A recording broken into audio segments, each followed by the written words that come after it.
Hey folks, if you're not prepared and don't have emergency supplies, specifically food storage and a few other survival things, right now is the best time to jump on over to getpreparedwithsteve.com and save big at My Patriot Supply. That's getpreparedwithsteve.com and save big while they've got their holiday specials going on. Save up to $100 on a 3-month food supply. Make sure that you've got the things that you need, as the supply chains are really choked off right now and many of the stores' shelves are getting bare. Do not get caught in a situation where you're not able to take care of your family. Hey, welcome back to Life After Addiction and Indictment. I'm your host, Steve Cloward, and today I've got a guest that's got a story that I think really can help those of you out that maybe they're still struggling or maybe have lost hope and not sure what to do. But today you're going to hear from somebody who was over 7 years sober and who was, appears to me, and a little bit we've talked, which isn't a whole lot, but is really living her best life. And so I just want to welcome Josie Warren to the show. Thanks, Josie, for taking the time to join me today. Thank you, Steve, so much. I appreciate being on here and getting the opportunity to share with your listeners today. Oh, you bet. It's my pleasure. So, I've read a bit about you and, wanted to just have you kind of share, what maybe caused you, or did you start to drink, at a young age? Was it more to, what were the reasons? Was it to fit in? Was it social? Was it high school? When did it start? And kind of, how did it progress? Yeah, good question. I know for me, it was probably about 10 or 11, the first beer I ever had. Of course, It was probably a friend's dad's beer from their basement downstairs. But I remember drinking that and instantly knowing that there was something different about me and how I felt than the little group of kids that I was with at that time. That in that moment when I cracked that, Coors Light and drank it, it's like everything that I had ever hated about myself, all the worries I had, all the fears, the anxieties I had, the not wanting to feel, all just dissipated like magic. And I couldn't believe it. It was the best feeling, that warmth over my body that I had ever felt at that age. And I knew from that point, I made a conscious choice in me to say, okay, this is for me. Gotcha. This Wow. I'm going to be pursuing. And that started early in middle school, I would say. Wow. That's And wow. Yeah, that's crazy. So, what happened next? I mean, did you find that how did you continue to get alcohol, and how often were you drinking at that younger age? that's a good question. Well, I'll kind of back it up a little bit. Addiction does run in my family. Okay. So my dad, he was an alcoholic, went to rehab when I was younger, got sober, came back, but then started doing meth, which Oh, was wow. very popular in the small town that I grew up in the 90s, during that time. So kind of that was always kind of an undercurrent that was happening in my household. We moved to Denver when I was about 7, and I know the stress of that caused him to he took back up drinking as well. Oh, And so wow. there was, as we know in houses where there's an alcoholic, there's hidden alcohol Yeah. places. And if you want to drink, you know where to find it. So I, would steal the Keystone lights from the fridge and go to our friends' parents' houses and fill up water bottles of their alcohol and use that really to sustain myself and my friends, until about the age of, I think it was about 15 or so, that I got my first fake ID. Oh, And wow. then I was able to purchase alcohol on my own, and didn't really even, 15. yeah. Wow. That's crazy. So once you had that first drink, like you were from that day Oh, I on, knew it. Yeah. you knew, and then you just continued to get it as much as you could and Yeah. And it wasn't like I was just a complete, sloppy alcoholic. sloppy. Well, yes and no. I played sports. I was in some higher classes, and I still was trying to keep it together on the outside. But even in those years, my alcoholism, it was clearly starting to creep up. And as it continued through high school, started drinking during class, drinking after school. Like many kids, smoked a lot of pot, took up cigarettes. So really kind of anything that I could take and to numb the way that I was feeling, I did. And my dad, he actually passed away from his addictions Oh, when I wow. was 15. And so I use that as kind of an added jumping off point to continue Gonna to say, drink yeah, that more. probably, Yeah. puts you deeper. And, I grew up in an area where a lot of my friends were doing the same thing. So I didn't really see it as too much out of the ordinary. Although I Right. always knew that when I drank, I didn't have a stop point. So it was either, it was nothing or it was blacking out. Or it got to the point where I went to the hospital, was sent to the hospital a few Really? times in high school for like drinking too Like much. And alcohol poisoning? Yeah. yeah, that they said Yeah. I almost died a couple times, but I came Wow. back, but it didn't stop me. So I understand that. yeah, Yeah. you know how that is. It didn't, Yeah. you would think that would have been a couple rock bottoms there, but it wasn't Wow. at that time. So you drank all the way through high school Yes. and Went to college and then really started revving it up in college. Because let's be that's what, honest, yeah, yeah, that's I what you were was, partying. and quite honestly, I was scared. I went to school in Florida. I was way far away from home.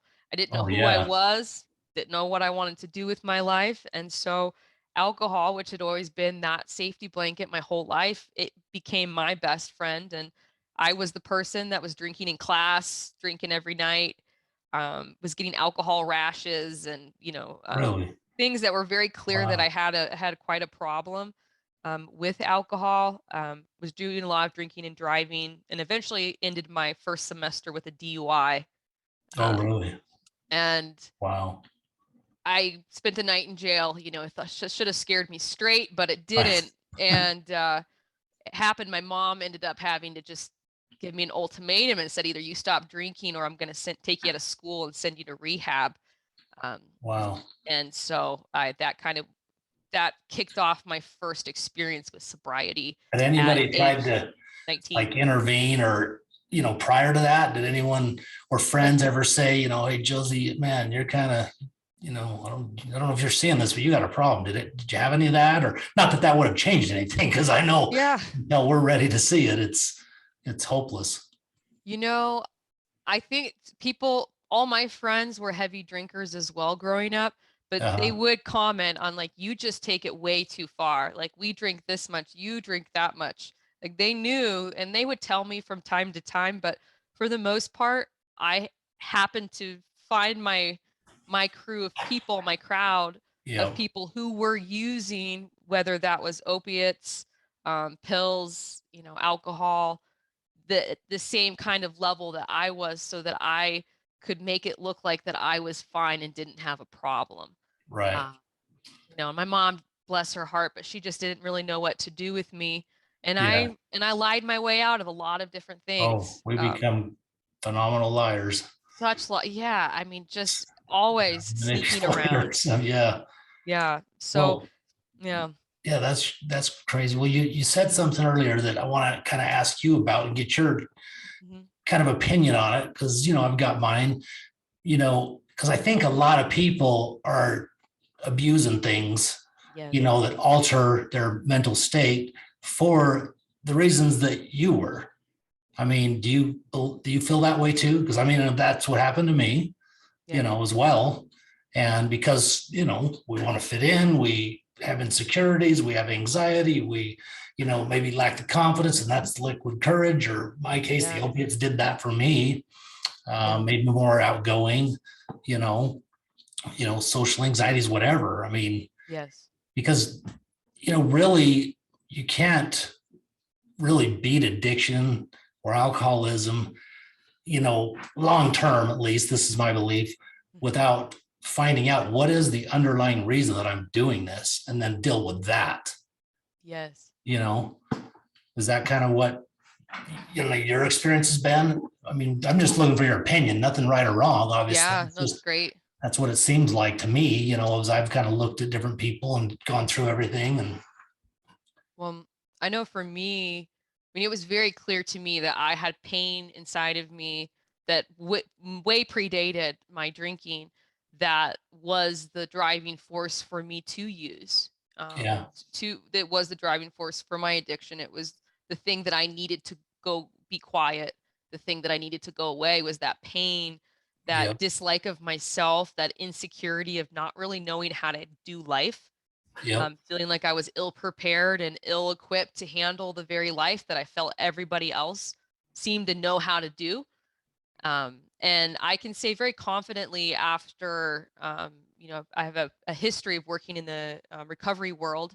right. I actually used to work at the Betty Ford Center, Oh, really? You were and there? I did Wow, but that was with a their. great experience. It was, yeah, I worked in their Wow. children's program for kids whose parents had addiction problems, Oh, and a number wow. of other recovery places here in the Denver area. I worked for a place where pregnant mothers who were either could go to prison or they could go to this behavioral modification rehab, done that. So Wow. I've worked in a lot of different sectors within that the recovery world in the past, and unequivocally, everyone that I've encountered, including myself, we all come from some pain inside Right. of us that we just are trying to run from Yeah. instead of actually deal with. I've never met a person with addiction that doesn't have an insecurity or a pain that lives inside of them, a wound that 100%. that's open, quite Yep. honestly. Yeah, Yeah. Yeah. We just don't know where to go to, to deal with it, or we don't even know that that's the reason, for a exactly, long time. exactly. So, I mean, Numb because, out. it's interesting because I sit here and I'm looking at you and, you know, I know that alcoholism addiction can get anybody, but if I were to just met you and not know anything about you, it'd be hard to believe that you've been through all that, Yeah, which is kind of crazy, but yeah, because it happens to anybody, nobody's yeah. immune to it, I know. I love that you say that, Steve, because I want people to know that it's not just that one person that looks like they could be an addict, or right. the person at the grocery store. This is, everyday people, the Exactly. people I grew up with, we grew up in a pretty upper middle class neighborhood. And Uh-huh. most of the kids that I grew up with had addiction issues. Some parents did too. I mean, it was really everywhere. So it really knows no social class. Absolutely. It knows no, gender, race, age. I've seen it everywhere, and it's been my past as well. So, yeah, Yeah. Wow. Well, you've done some phenomenal stuff the way that so well, before we go there, so your mom said something about, sending you to rehab or something. yeah, it was bad. So was that the turning point, or what took place to really make it stick? Yeah, I think I was okay being an alcoholic and being able to get away with it, but the second that she said, "I'm gonna pull you out of school," and it was gonna somehow change that trajectory of the life that I had planned, of going to Gotcha. college like Yeah. all my friends, going through the 4 years, graduating, that was gonna be thrown off if suddenly I had to be going to rehab, and that just wasn't in the Interesting. cards, in my life plan. So I said, "Okay, I'm gonna try to do this." And I met with a counselor weekly, and I actually just I had one last hurrah, I'm gonna be Yeah. honest. I think some of us do. Oh, I know. And Yep. just went all out one night at the bar, and then I just went cold turkey and stopped drinking. I was 19 at the time. Wow. So wasn't even of the legal drinking age yet, and had gone through Unreal. quite a cycle. So stopped drinking at that point, and picked up things like working out and just different activities because I had so much anxious energy, and I started feeling so many suppressed feelings that I Feelings. hadn't experienced in so long. So really tried to find a way to cope with all of that, and I did a pretty good job for, I'd say, about 6 to 9 months. But like many out there, you get a little sure of yourself and you think, I've Well, got this. And then I started dabbling in drinking just a little bit here and there. yep. And it would be okay, I would say, with quotations, maybe once every month or once every few months, I'd have a real big blackout and a pretty, where did I wake up and a big incident. Wow. And then I would get scared and then I would clean up again and then I'd be sober for maybe 6 months or a year. And I really kind of ping pong back and forth between trying to convince myself I could be like everybody else and then totally falling off the wagon and realizing, no, you are not like all these other friends. You're an alcoholic. You need to stop drinking and you need to make this a lifestyle change. So I kind of went back and forth on that. Went to graduate school during this time, became a licensed professional counselor, and again, worked at the Betty Ford Center. Wasn't drinking at that time, but felt like a fraud because here I was, I knew I had addiction and I knew it was in the closet and I'm trying to help people and I could barely even help myself. Yeah. I just knew I'm a mess internally. Even though I stopped drinking, it didn't fix all of the pain and the anxiety and the lack of confidence and all of those insecurities that I had been battling my whole life. They were still there. So maybe I would eat more or I would shop more or I was using other kinds of addictions that weren't as maybe physically detrimental to myself, but it was clearly still there. It was a very obvious problem. And what happened also during that time is my physical body started to break down. I started to develop what people call autoimmune disorders. Oh, yeah. So it's where your immune system stops working right and it goes overactive and starts attacking different parts of your body. And through my 20s, I started to develop a handful of different autoimmune disorders, things like MS, Hashimoto's, lupus. And that's actually was kind of my rock bottom that showed me, okay, the hell out of you. that really scared me because, with my addiction, I didn't plan on living past 30. I didn't think there was no way I was going to make it. I didn't want to be old, quote unquote. That was old at the time. But yeah, with my health breaking down, that really was a wake up call to say, okay, there's something really wrong with you, Josie. Like how you feel in your body breaking down. This is not just random. There's something going on. And it actually spurred me to have to leave my career as a therapist and also have to kind of find a solution for my health issues as well. Wow. So, okay. Wow. So, and you were able to do that, I assume, and deal with that, or do you have some issues health wise that are lingering? Yeah, that's a good question. So, like addiction, I was told about my chronic health issues, my autoimmune disorders, that they were also lifelong. Yeah. I was told addiction's a disease, you have it for the rest of your life. So I just kind of buckled up for the rest of my life. Also told that my autoimmune disorders were going to be for the rest of my life as well. So I just thought, wow, I really got a bad end of the stick here. Yeah. My gosh, I was in my 20s. Is this what my life was going to look like? So my health got so bad that I couldn't work anymore and I quit. I left my position and really set out to find something to help my physical health. And I was told about a place here in Denver where I live called a New Life Center. And they help people that were like me, who doctors don't have any solutions for, that have these kind of terminal, lifelong diseases. And so I thought, why not? I joined a clinical study that they were having for a year.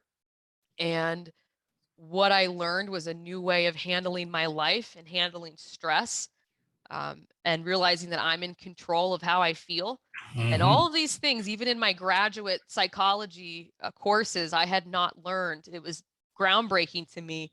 And what I learned enabled my body to actually start to heal and self-repair on its own.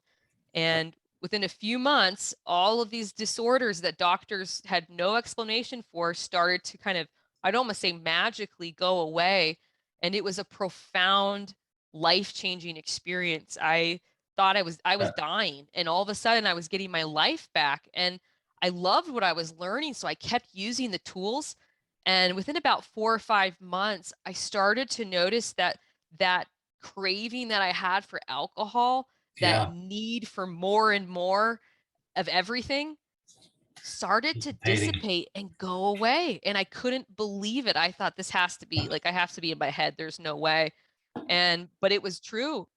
What had happened, which I didn't realize at the time, was that my body this whole time was in a nervous system it wasn't supposed to be living in, which is called the sympathetic nervous system, which is where our fight or flight response happens. And my body had been living in there since probably about age 15, probably. Yep. And that's where the autoimmune disorders happen, but that's also where the addiction happened, and my depression and my anxiety, this dysregulation within my brain chemistry and within my body was happening. It was keeping me from getting better. When I came through this program with the New Life Center, my body switched and was able to get out of that nervous system and enter into what's called the parasympathetic nervous system, where homeostasis was regained. Yep. So my immune system went back to normal, my autoimmune resolved, but the beautiful thing that I did not ever expect to happen, the chemistry within my body regulated as well, and my addictions went away permanently. Wow. Permanently. So I was left as a healthy, normal person. And I think it was about age 28, tried social drinking again. I'd Really? never done that. Never, I just started hard, and So you were blacking out. Blacked out right from about the beginning. But yeah, I started social drinking, practicing that, like going out with friends, having a drink, having a glass of wine with dinner. I was completely fine. I had no need for more. I totally get it though, because I haven't heard it really explained the way you've explained it, from a quote professional standpoint, but I believe in all that 110%. I mean, I believe most illness, most everything comes from, we create most of it, obviously there's some bad stuff out there that can contribute, no doubt, but the mind and the thoughts and the feelings can do some major damage or some major healing. Exactly. That was crazy. Completely been my experience, that once I was able to, again, get in that nervous system, that parasympathetic, where my body had not been in, and then my body was able to heal and self-repair, and I was able to take charge of my emotional state again. Yeah. And that was about 7 years ago. And I have been addiction free, autoimmune free, no health issues whatsoever since then, as healthy as I could ever imagine to be in my whole life. And I have no more conditions anymore. And I really thought, if my health wasn't going to get me, my addiction for sure was, especially after seeing what had happened with my dad and other members of my family and some old friends. I knew I was heading, in that direction as well. That's incredible. What are there any things that you practice that help you kind of, get into that space, for lack of a better word? Yeah, that's a great question. Anything that would benefit the listeners? That's a really good question. There's a couple things that I do that keep reinforcing my body in the parasympathetic nervous system. I think that probably one of the most important things, Steve, that I realize is that my behaviors matter. And not just the big behaviors like, oh, I'm going to stop smoking, or I'm going to, drive the speed limit or things of that nature. But the little things, the choices I make when no one's watching. Am I going to brush my teeth tonight or wash my face? Am I going to make my bed or not? Am I going to wipe the countertop after I eat, or I'm going to leave it a mess? Who I used to be was someone who did all the things to make it look like I was okay on the outside, but behind closed doors on the inside, I was a mess. Yeah. That was actually perpetuating me feeling bad about myself and perpetuating my addiction. Now, it's not about being perfect. Right. But that can be a negative if you're fighting that when you make a little mistake and then you start the negative shaming or whatever it is. But. Exactly. Yeah. We don't want to beat ourselves up, but it's realizing I care enough about myself. I'm worth it enough in myself to do the little things to show myself that I matter. And to me, that's like, taking my jacket and putting it on the hanger, zipping it up and putting it in the closet, then just throwing it on the couch. And all of these little choices have a snowball Yes. effect that start to make us feel really good and competent and confident in who we are, which is the complete opposite of how we feel when we have addiction, where it's constant inner turmoil of beating Yeah. myself up and I suck and I'll never make it and I'm not enough. So doing these little kind of micro choices, I call it parenting yourself. Oh, that's great. Yeah. Being a good parent to yourself, I find that really helps me, in my life, because part of being, as you know, an entrepreneur is life is full of up and Oh, down and yeah. up and down daily. And doing that, and also something else I do that might be helpful for your listeners, is I make sure that I engage in the things I love to do. That's And I know that's it might seem kind of like an interesting concept, but what I find with the people I work with is we all have about 5 things or so that we used to love to do, usually when we were younger, that we stopped doing and gave up when the addiction happened or life got hard, or we had kids or went to school or started a business or had other life challenges.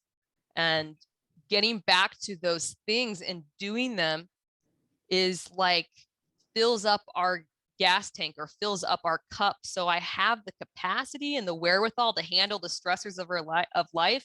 And I don't need to reach for the bottle when yes. life is hard, because I have that built up resilience and that built up capacity in me, because I'm filling my tank up by doing things that I love to do. So That's great. Because, that's something I fight, honestly. yeah, I mean, I know the power of it, call it going and recharging your batteries by doing some of yeah, those things. And, oftentimes I'll catch myself getting started. Used to play a lot of golf, you mm, know, yeah, the last couple of years I've been building some businesses. I find myself saying, oh no, I can't take the 2 hours, forget playing 18, just even to go 9, I gotta stay and, stay at work. But when I do take the time, not only does it help me from a mental standpoint, but overall everything works better, it does. and I end up getting more done in less time. And so, that story that I found I created that I couldn't take the time was just simply that. It's just a BS story. And so Exactly. once I realized, taking the time actually made it, me more effective, Yes. and as you talked about those little things, that's, to me, that's what changed, after I got out of prison and stuff. It's been 12 years ago. I was really broken for 8 years, and it was all just confidence and, thinking I was very successful before. And so I had forgotten that it took years to get there. And so I expected it to happen overnight. Right. Yeah. And so until I started doing like those little tiny things, those little wins each day, and noticing them and then giving myself credit for them, that's what slowly bring that confidence back, Yes. and I was just looking for that quick fix, if you will, thinking that nothing worthwhile happens overnight. And, it's just that it doesn't matter if it's money or life, that compound effect is real. The little things every day compound and end up creating bigger things. Exactly. Yeah, little things matter. Big time. Yes. Yeah. Big time. Yep. That's great. So once you got to that state, so like 7 years ago, you were saying? 7 years ago. And then, so what have you been doing the last 7 years? And, Yeah. Got my life back completely. absolutely. Got my life, got my health back, got my mental health back. And I was so inspired by the change that happened within me. I'm someone who always wants to teach and to help others if I find something that worked for me. So what I did was I trained with the organization that I came through. Oh, that's cool. For 5 years, I trained Wow. to learn to be able to teach what I do, and now have the blessing and the opportunity to teach people just like I was how to walk the same path of health and healing that I went down. That is so cool. Go ahead.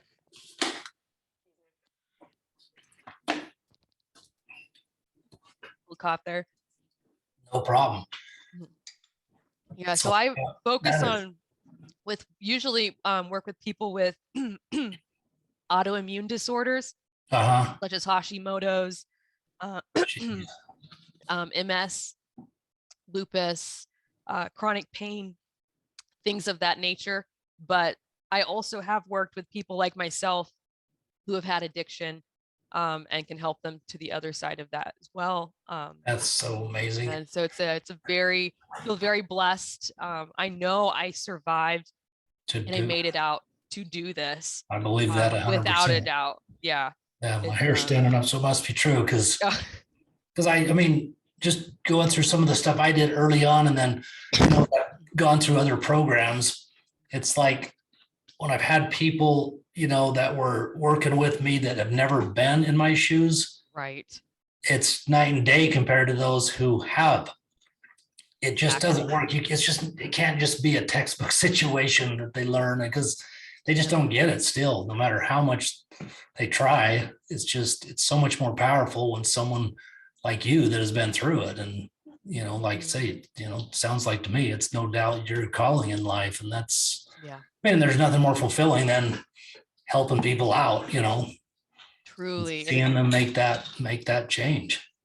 And it feels, thank you, Stephen. It feels so rewarding to know, unlike when I used to do, where I knew I still had addiction and I was trying to help people with addiction. It feels so good to be on the other side and help people to completely come over to the other side too, and for their bodies to heal, for them to emotionally heal, and not actually have those conditions or that monkey on their back anymore. And it's very fulfilling to be able to really, truly do what I say I do and be that person and be able to guide people down that path. Yeah, that's incredible. So do you have a private practice then, or? That's a great question. I actually work underneath the organization that I originally came through, which is a New Life Center, but I have my own business within that, which is called the Hashimoto's Fix. Cool. That is my program that I work with women and women and men with autoimmune disorders with Hashimoto's.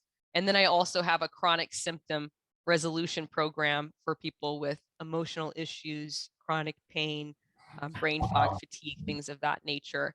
And take them through a 10-week program just with myself and them, and get them to the other side. And I have 100% success rate with my students. That's incredible. Been doing this for the past couple of years now. Yeah, my youngest student is 9 and my oldest is 72. Really? So I am. Wow. I bet that's so cool seeing. A lot of fun. Wow, that's phenomenal. Yeah, thank you. Wow, that's great. Well, do you have any parting words of wisdom? Anything else you'd like to add? I want your listeners to know out there that addiction does not have to be lifelong. That I know that we're told that it's a disease or that it's genetic and that there's nothing we can do about it, and that we've got the loaded gun and the gun went off and that's it. And that's how I felt for so long. And I know how defeating that can feel and how depressing that can feel. So I'm here as a messenger on the other side to let your listeners know there is a way out, that your body can heal and self-repair your addiction. You don't have to be ashamed. You don't have to live with it for the rest of your life. You just got to get out of that sympathetic nervous system where the body's in total dysregulation. And however old you are, doesn't matter what your age is. I've seen it happen with all different ages of people. When you get into that parasympathetic nervous system, you can heal and self-repair, and you do. And you can go back out into life and not have to be scared of those things that were, your vices in the past. That's great. I mean, I've never heard it explained the way you have. And to me, that's got to give anybody hope, Yeah. Because I've always had kind of a philosophy too that, I think it was actually, I heard Tony Robbins say something at one point about, we're taught that addiction is a disease and that relapse is part of addiction and blah, blah. I mean, if you got that kind of self-talk, you're screwed, Good point. So I don't say I'm a recovered addict. I don't talk like that, because that's another thing. Words are powerful as heck. They are. And so I kind of just adopted that philosophy he has, that it's just over and done. It's the past, and just let it go, Right. But doesn't mean you don't have to do any work or, anything else, because there was a lot of internal type work that I had to do to really deal with it, but yeah, I'm excited to kind of follow you and actually chat with you some more sometime. And, because I believe in coaches, to help you through life all the time, whether it's business coaches, life coaches, whatever type of coaches. Why not invest in yourself? There's no better investment than that. And oftentimes we put everything else ahead of that. And oftentimes don't even think about that, but why not spend money on yourself, Exactly. So it's invaluable, really, And so, but yeah, I appreciate you coming on, and Thank you, Steve. I'll get your information in the show notes, and we'll see if we can't have some folks reach out to you, and I definitely want to talk to you sometime, so I'll reach out to you as well. I appreciate that. It's really been a pleasure to be on here and to get to meet you, and to also, most importantly, to share with your audience. I really appreciate the opportunity. Well, thank you. I appreciate your time, and hope you have a fantastic weekend, and stay safe, and we'll be in touch. Thank you. Sounds great. Hey, take care. All right. Hello, I'm Mike Lindell, and I'm here to tell you about my new product from MyPillow, towels that actually work. Watch this absorbency test. Here's another towel that we randomly went out and bought. Here's one of my towels with the nice design. I don't know if you can see this, but you could line a swimming pool with this. This is crazy. Get rid of it. Towels that actually work. The new MyPillow towels are exclusively made with 100% USA combed cotton with proprietary technology and with maximum absorbency. They dry you faster and are guaranteed to work. I'm interrupting this commercial right now. Retailers have canceled MyPillow. And to thank you for all your support, I'm going to pass the savings directly on to you. Go to MyPillow.com to get deep discounts on all MyPillow products. For example, you get my dog beds for as low as $19.99, or for a limited time, you can get my 6-piece towel sets, regularly $109.99, now only $39.99. The lowest price ever with your promo code.